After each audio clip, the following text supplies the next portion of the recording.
تو موضوع ہمارا کیا ہے کہ علم دین کی تحصیل و تعلیم، یعنی دین کا سیکھنا سکھانا کیوں ضروری ہے،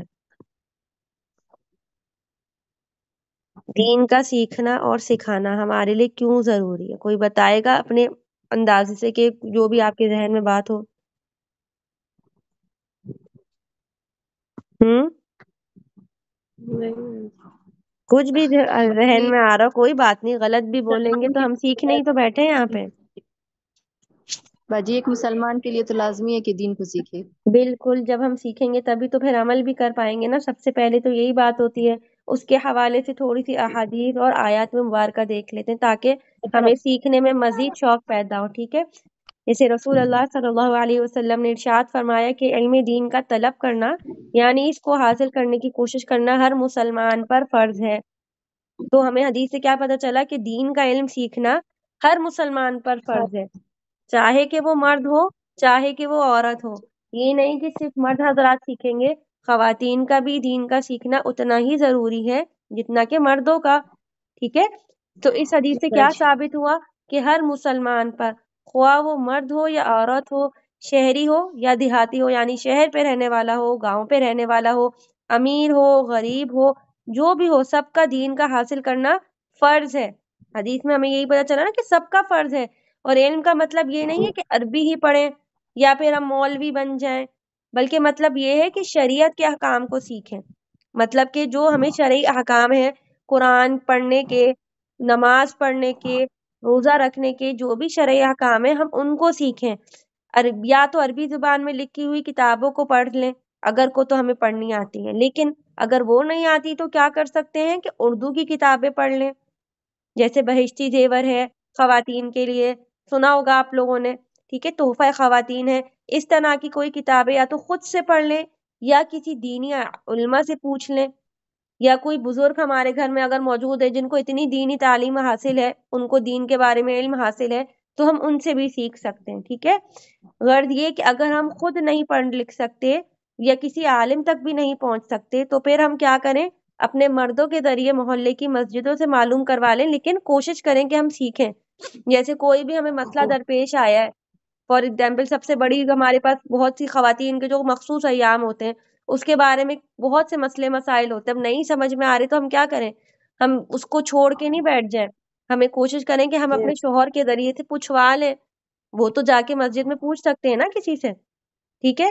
اب دوسری حدیث سنیے، رسول اللہ صلی اللہ علیہ وسلم نے فرمایا، اے ابو ذر، یہ ایک صحابی کا نام ہے، ٹھیک ہے، اگر تم قرآن کریم کی ایک آیت سیکھ لو تو یہ تمہارے لیے 100 رکعت نفل پڑھنے سے بہتر ہے، اور اگر تم علم کا ایک باب سیکھ لو، اس پر عمل ہو سکے یا نہ ہو سکے، تو یہ تمہارے حق میں 1000 رکعت نفل پڑھنے سے بہتر ہے۔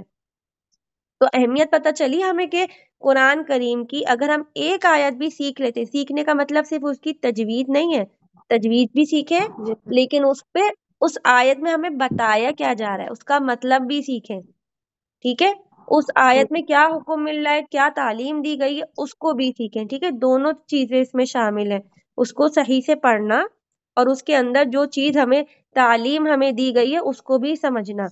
تو آپ نے کیا بتایا کہ ایک آیت بھی اگر سیکھ لی تو وہ 100 رکعت نفل نماز پڑھنے سے بہتر ہے، اور اگر ہم پورا ایک لیسن ہی سیکھ لیں، باب یعنی کہ ایک لیسن ایک چیپٹر سیکھ لیں تو یہ 1000 رکعت نفل پڑھنے سے بہتر ہے، ٹھیک ہے۔ اس حدیث سے علم دین حاصل کرنے کی فضیلت ثابت ہوئی ہے، نیز یہ بات بھی ثابت ہوئی ہے کہ یہ فضیلت عمل پر موقوف نہیں ہے۔ آخر میں کیا بولا گیا، اس پر عمل ہو سکے یا نہ ہو سکے یہ تمہارے حق میں 1000 رکعت نفل پڑھنے سے بہتر ہے۔ تو اب ہم یہ سوچ کے حاصل نہ کریں کہ بھائی میں تو عمل نہیں کر پاؤں گی تو میں نہیں سیکھ رہی، کہ میرے لیے تو عمل کرنا مشکل ہے، نہیں، یہ نہیں سوچنا، چاہے ہم عمل کر سکیں چاہے عمل نہ کر سکیں، ہم سیکھنے کی کوشش ضرور کریں، ٹھیک ہے، اس سے دونوں حالتوں میں یہ فضیلت ہمیں حاصل ہوگی، ٹھیک ہے۔ لہٰذا یہ کہنا کہ جب عمل نہیں ہو سکے گا تو مسائل پوچھنے یا پھر ان کے سیکھنے کا کیا فائدہ، یہ بات بالکل غلط ہے، کیونکہ علم سیکھنے کا تب بھی ہمیں کوئی نہ کوئی فائدہ ہوگا۔ پہلا فائدہ کیا ہوگا، جب دین کی بات معلوم ہو جائے گی تو آپ گمراہی سے بچ جائیں گے، اور یہ بھی بڑی بات ہے کہ ہم گمراہ ہونے سے بچ گئے۔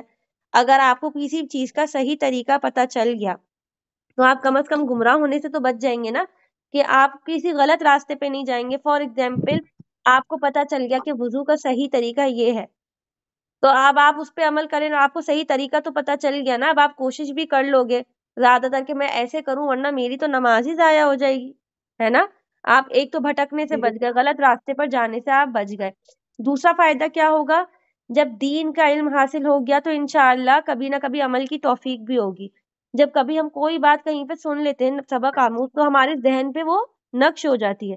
اب فوراً ہم اس پر عمل نہ بھی کر سکیں، بعد میں ہمیں کبھی نہ کبھی خیال آتا ہے اچھا یہ بات میں نے وہاں پہ سنی تھی، تو مجھے اس پہ کبھی نہ کبھی آپ کا دل کرے گا کہ میں اس پہ عمل بھی کروں۔ جیسے اگر ہمیں پتا چل جائے کہ جھوٹ بولنا کتنا بڑا گناہ ہے، ہم کوشش کرتے ہیں نا کہ ہم خود بھی جھوٹ نہ بولیں۔ کبھی کبھی ہاں ہو جی سکتا ہے تب بھی منہ سے ہم سے نکل جاتا ہو، ہم تو انسان ہے، غلطی تو ہو سکتی ہے، لیکن زیادہ تر کوشش کیا ہوتی ہے کہ ہم اس سے بچنے کی کوشش کرتے ہیں۔ پھر جب ہم والدین بن جاتے ہیں، ہم آگے کوشش کرتے ہیں کہ ہماری اولاد بھی وہ نہ کرے۔ آپ لوگ بھی یہ کوشش کرتے ہوگے نا کہ بھائی نہ میں خود جھوٹ بولوں، بچوں کو سکھاتے ہوں گے کہ بیٹا جھوٹ نہیں بولنا، بری بات ہے۔ جی تو یہ کیا ہوا، آپ نے ایک بات سیکھ لی تھی، تو اب آپ اس کو آگے سکھانے کا ذریعہ بھی بن رہی ہیں نا، تو اس سے بھی آپ کو ثواب حاصل ہوگا۔ تیسرا فائدہ کیا ہوا، یہ علم کسی اور کو سکھائیں گے تو بھی ثواب ہے، ٹھیک ہے؟ پہلا فائدہ کیا تھا، ہم خود بھی گمراہ ہونے سے بچ جائیں گے، اور ہو سکتا ہے ہم دوسروں کو پھیلا کر ان کو بھی گمراہی سے بچا سکیں۔ دوسرا کیا ہوا، عمل کی توفیق فوراً نہیں بھی ملی تو کبھی نہ کبھی تو عمل کی توفیق مل جائے گی۔ اگر ہم نے فوراً عمل نہیں بھی کیا تو امید ہے کہ انشاءاللہ تعالی معلوم ہونے سے اللہ تعالیٰ کبھی نہ کبھی عمل کی توفیق بھی دلا دیں گے، ٹھیک ہے؟ اور تیسرا کیا ہوگا، ہم کسی اور کو سکھانے کا ذریعہ بن سکتے ہیں۔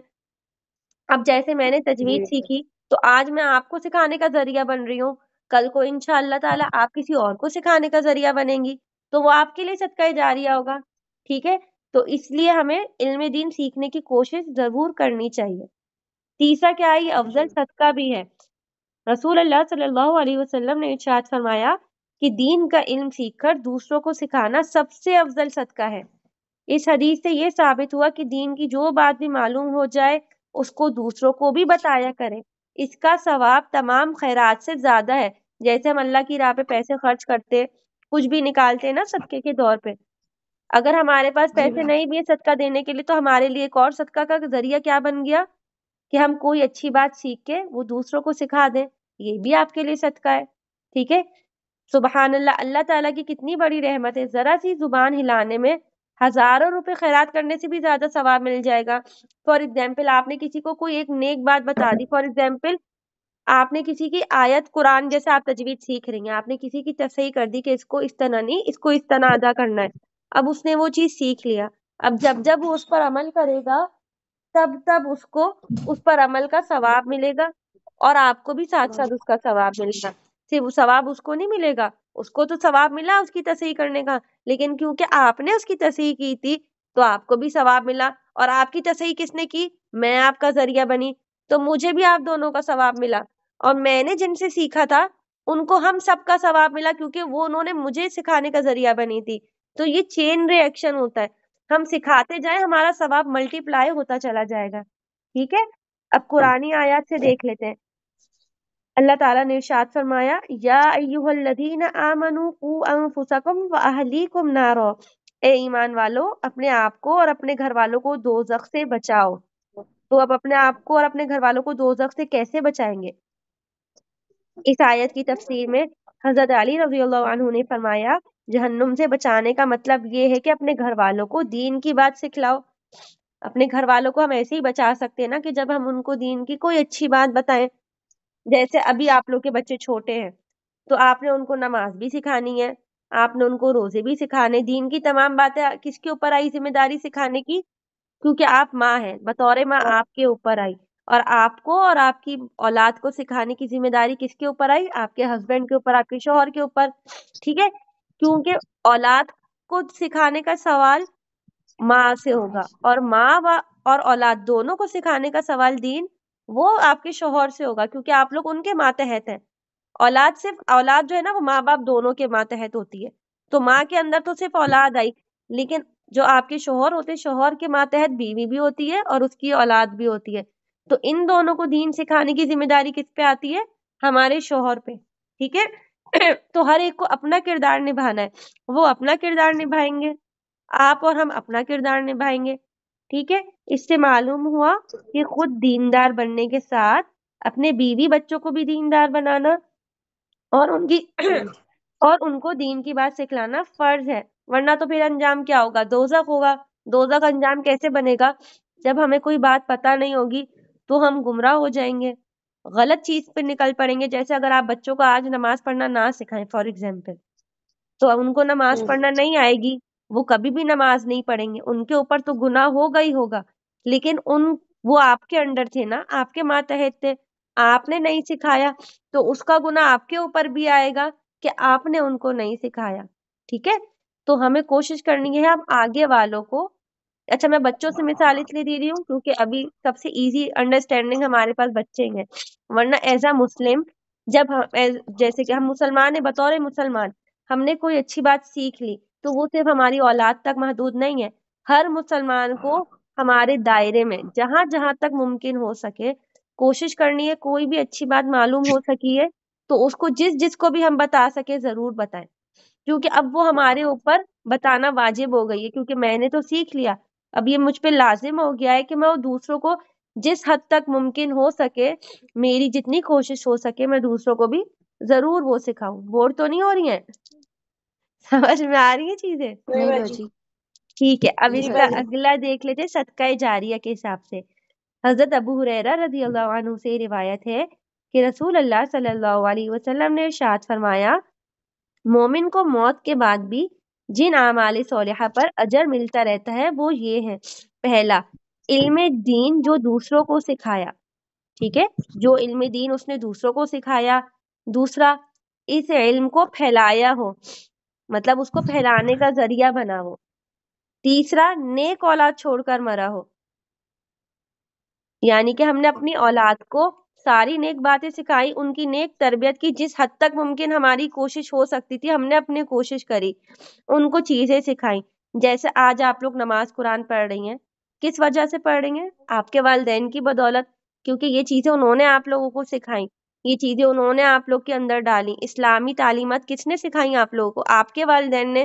تو آپ کو سکھانے کا ذریعہ کون بنا؟ آپ کے والدین۔ تو یہ ان کے لیے صدقہ جاریہ ہے، ان کے اس دنیا سے جانے کے بعد بھی آپ کی نیکیوں کا، کیونکہ وہ لوگ ذریعہ بنے تھے، ان کو ثواب ملے گا، ان کو سکھانے کا ان کے والدین ثواب ذریعہ بنے تھے، تو ان کے والدین یعنی کہ آپ لوگ کے نانا نانی وغیرہ، دادا دادی جو بھی ذریعہ بنے، تو ان کے دنیا سے جانے کے بعد ابھی بھی وہ لوگ نیک اعمال کر رہے ہیں، تو ان کے لیے صدقہ جاریہ بنا ہوا ہے۔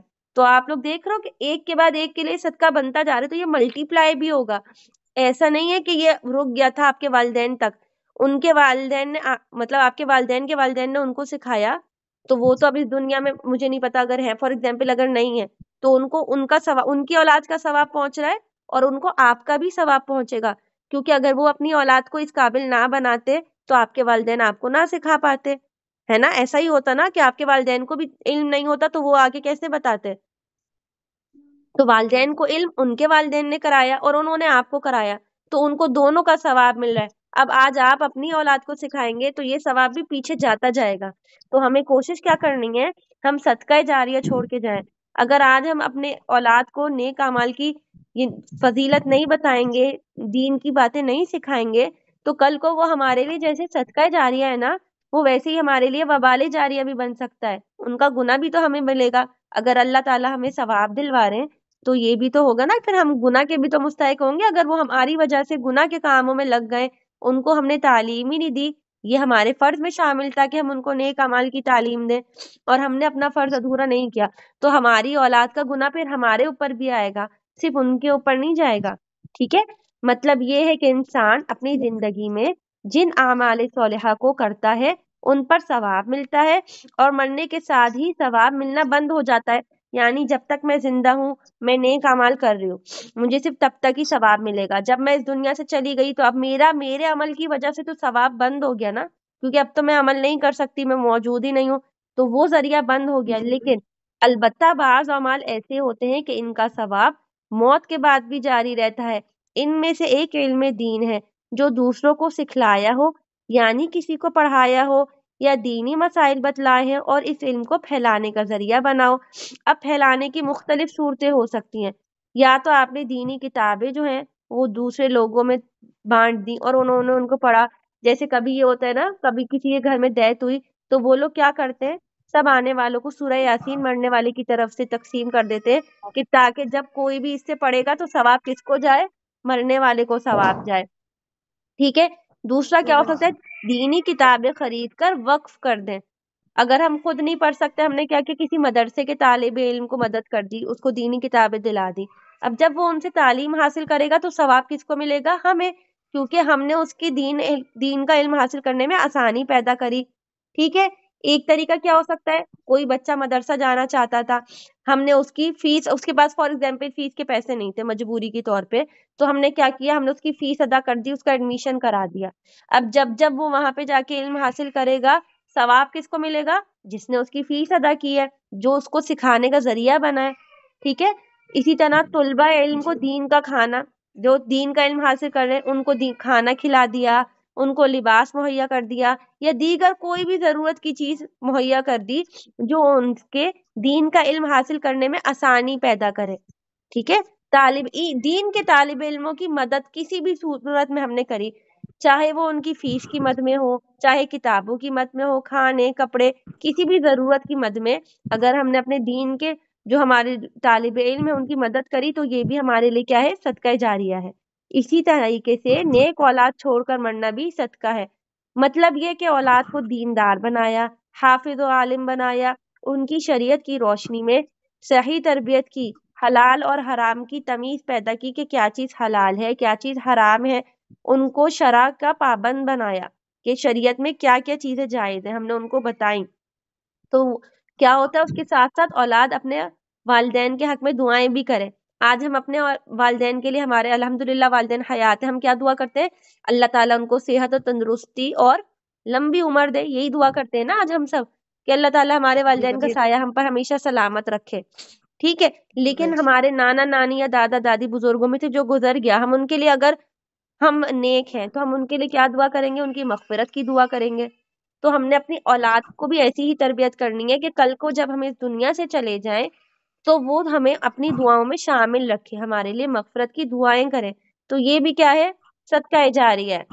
ٹھیک ہے. آخری دیکھ لیتے ہیں، رسول اللہ صلی اللہ علیہ وسلم نے ارشاد فرمایا، کسی باپ نے اپنی اولاد کو اچھے ادب یعنی کہ علم دین سکھلانے سے بڑھ کر کوئی تحفہ نہیں دیا.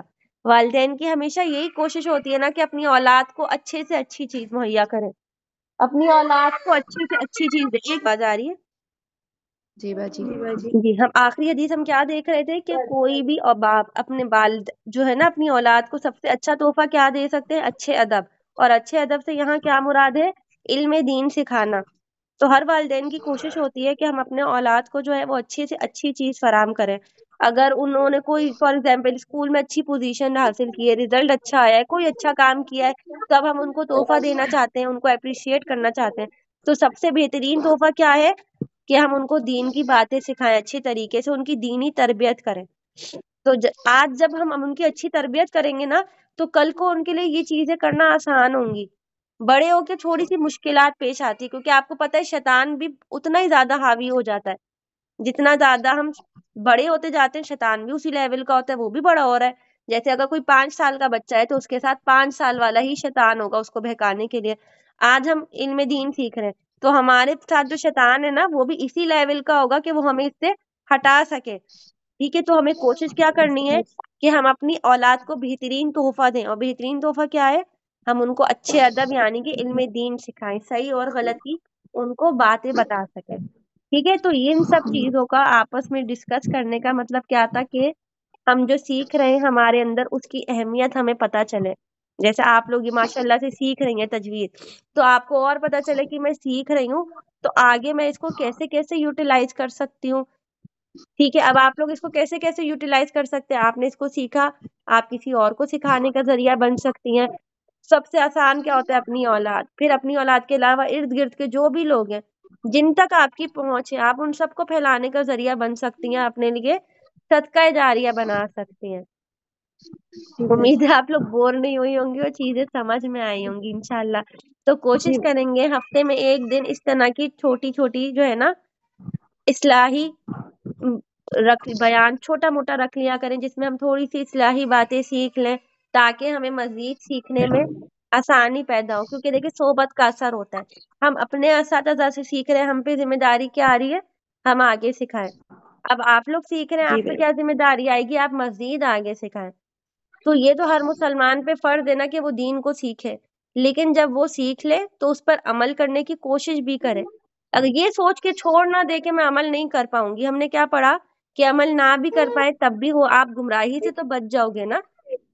ٹھیک ہے, اور کسی لیول جی پہ ہو سکتا ہے اللہ تعالیٰ توفیق بھی دے دیں کہ آپ عمل کر لیں گے. ٹھیک ہے, تو یہ سوچ کے کبھی نہیں چھوڑنا کہ یہ چیز مشکل ہے تو میں چھوڑ دیتی ہوں. اب آپ لوگ ماشاءاللہ گھریلو خواتین ہیں, اور مجھے پتا ہے گھریلو خواتین کا کوئی بھی چیز سیکھنا بہت مشکل ہوتا ہے. بہت مشکل سے ٹائم نکال کے آپ لوگ بیٹھ پاتے ہیں, بہت مشکل سے سیکھ پاتے ہیں. کیونکہ میں بھی انہیں سب سے گزرتی ہوں تو میں سمجھ سکتی ہوں سامنے جو ہے ان کے اوپر بھی کیا مشکلات آتی ہوں گی. لیکن ہمارا امتحان کیا ہے, اب شیطان ہمیں بہکائے گا کہ تمہارے پاس تو یہ چیز دیکھو اتنے اہم کام ہے, گھر کی کام بھی تو تمہاری ذمہ داری ہے نا, اور فلاں لوگوں کے کام کرنا بھی تمہاری ذمہ داری ہے. فار ایگزامپل ٹاسک کے کام کرنا تمہاری ذمہ داری ہے. اب تم یہ چھوڑ کے یہ کرو گی تو تم تو اچھا کام نہیں کر رہی, تو تم یہ چھوڑو, تمہارے پاس وقت نہیں ہے, تم وہ والے کام کر لو. تو ہم نے اپنے آپ کو, شیطان کو نا ہم نے ہرانا ہے کہ وہ ہمیں بہکا رہا ہے کہ اب تم یہ چھوڑ دو. ہمیں اپنے آپ کو سمجھانا ہے کہ نہیں میں وہ کام بھی کر لوں گی, انشاءاللہ میں یہ بھی کر لوں گی. ٹھیک ہے, آپ ان کو سمجھا سکتے ہو کہ بھائی یہ تھوڑا سا وقت ہے, میں اس کے بعد باقی سارے کام بھی کر لوں گی. لیکن ہمیں سب سے پہلے اپنے آپ کو سمجھانا ہے کہ نہیں, میں نے یہ چیز نہیں چھوڑنی. میرے اوپر تھوڑی سی مشکل آئے گی اتنے سے وقت میں, لیکن میں انشاءاللہ اس کو اللہ کی مدد سے کر لوں گی. جب آپ اللہ کے لیے کوئی کام کرتے ہو نا تو اللہ تعالیٰ خود بخود اس میں آپ کی مدد کرتے ہیں. پہلے آپ لوگ کے لیے بھی یہ کلاسز لینا مشکل ہوتا ہوگا, پہلے مہینے میں مینج کرنا. لیکن اب جی الحمدللہ چیزیں تھوڑی سی بہتر ہو گئی ہوں گی. آپ کو پتا چل گیا ہوگا کہ اس وقت میری کلاس کا وقت ہے, تو میں اپنے باقی کے کام آگے پیچھے کیسے سے نمٹا لوں کہ میں کلاس میں حاضر ہو سکوں. ٹھیک ہے, تو جی مشکل وقت تھوڑی دیر کے لیے آتی ہے, لیکن یہ مشکل جو ہے نا آپ کو آگے کے لیے بہت فائدہ دیتی ہے. اب آپ نیک کام کے لیے آ رہے ہو نا, ہو سکتا ہے اس وقت آپ کوئی ایسا کام کرتے, میں یہ نہیں کہہ رہی گناہ کا کام کرتے, لیکن جس کا کوئی فائدہ نہیں ہوتا, نہ ثواب ہے نہ گناہ ہے. جیسے اگر میں آپ کو نہ پڑھا رہی ہوتی اس وقت, ہو سکتا ہے میں صرف خالی بیٹھی ہوئی ہوتی, میں کچھ بھی نہ کر رہی ہوتی, تو نہ مجھے ثواب, جی گناہ تو نہیں مل رہا تھا خالی بیٹھنے پہ, لیکن ثواب بھی نہیں ملتا نا. ابھی کیونکہ ہم کلاس لے رہے تو مجھے بھی ثواب مل رہا ہے, آپ کو بھی ثواب مل رہا ہے. ٹھیک ہے, تو کچھ فائدہ دیکھیں, اس کا کوئی مزید بڑا فائدہ ہو یا نہ ہو, سب سے بڑا فائدہ کیا ہے, یہ ٹائم جو ہے آپ کا اللہ کے لیے استعمال ہو رہا ہے. ہم سب یہاں پہ کیوں جمع ہوئے, اللہ کے لیے جمع ہوئے نا. ہمارا مقصد کیا ہے, ہم اللہ تعالیٰ کو راضی کر سکے. قرآن مجید کو اچھی طرح سے پڑھ کے ہم اللہ تعالیٰ کو جی راضی کرنے کے لیے جمع ہوئے. تو اگر ہم سب یہاں جمع نہ ہوتے تو ہم اس وقت اس بات سے محروم ہوتے.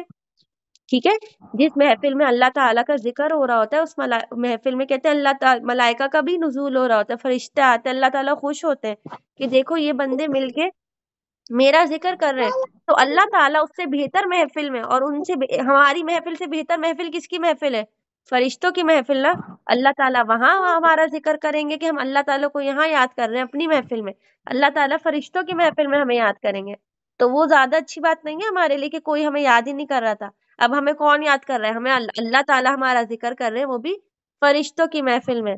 ٹھیک ہے, تو کوشش کرنی ہے جتنی بھی مشکل آ جائے آپ لوگوں نے اس سے گھبرانا نہیں ہے, اور یہ سوچنا ہے کہ مجھے اس کا ثواب مل رہا ہے, بھلے میں سیکھ سکوں یا نہ سیکھ سکوں.